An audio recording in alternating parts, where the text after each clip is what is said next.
Bach Academy exists since 1982, and it has always been the aim of the Bach Academy, of course, to explain and to teach the work of Johann Bach to younger generations, to students mainly, but also to even younger ones. We've got a youth program in Stuttgart as well with pupils who sing Bach with our choir and have arrangements of things that are not as difficult as the original Bach, but still are Bach.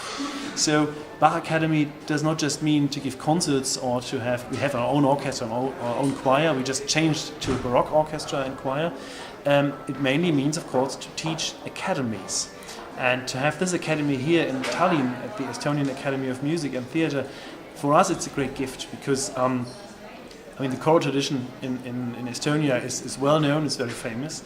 And as you know, Hans-Christoph Rademann, the head of our academy, he's an expert in choral conducting and choral performance. So it's just perfect to have him transferred here with a couple of colleagues to come over here and to work with the students. And I've been to some rehearsals, and it's amazing how quick they react and how quick they adopt the things he asks them to do and he teaches them. So for us, it's wonderful, and it's a new perspective to come so deep up north and to speak and perform Bach. That's great. The Johannese Passion is very, very important, even nowadays, because it focuses on the glorification of Christ as the Son of God through his passion. So that is a bit of a contradiction in terms, you might think. He's a God, but he's suffering for mankind. And the way Bach composes it is just amazing, because it's, on the one hand, it's very emotional music, of course. On the other hand, it's so perfectly construed, like a large mathematical calculation, but still being very sensitive, of course. And this all together makes it a large cosmos in which you can dig deep and always find something. It'll never ever stop to find something. And so if you teach this music, or if you speak about this music, if you perform it, you've always got to speak about its implications. And I've just given a paper on the different versions of the St. John Passion. Bach worked on it for 25 years, and there are actually 4 existing versions. So there's not one St. John's Passion, it's 4 actually. And so this shows the fascination he had for this special work and for this special story. And for us, this fascination still persists even after his death. And to transfer this and to show this to the public in the concert on Saturday at the Carl's Church, that's just absolutely magnificent.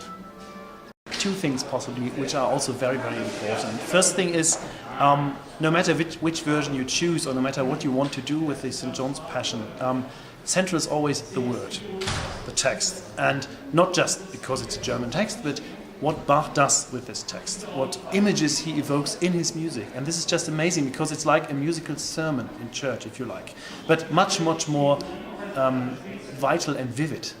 So you shouldn't expect to sit there and to listen to a long sermon and think, oh my goodness, it's boring. No, it's a story which unfolds. It's like a film, actually, because the music is so picturesque.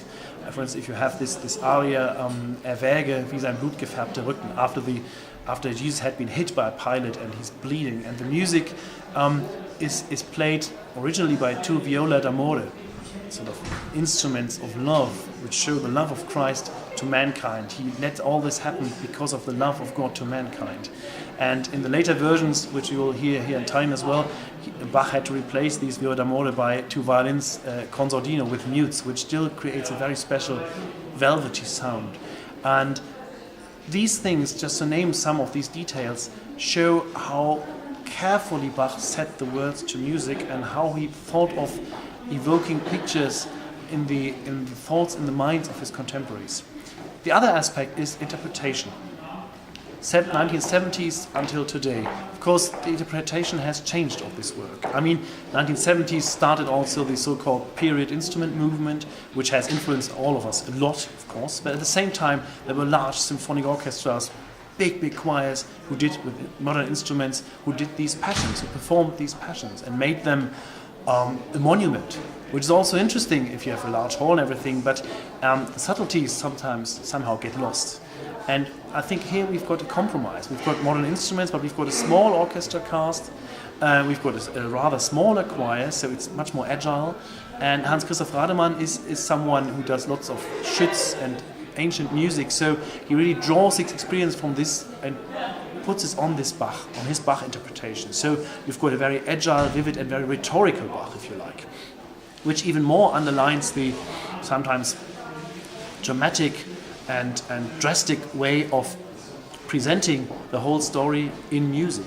And so, to me, this work is still modern. I mean, it's not old-fashioned. The text might be. It's ancient German somehow. Sometimes, even I as a German think, oh my goodness, it's very circumstantial. But if you have the music, you forget about this. It's a universal language, and this language is so much dependent on the music that sort of it reverses the things. All of a sudden, the words are in the music and not in the text.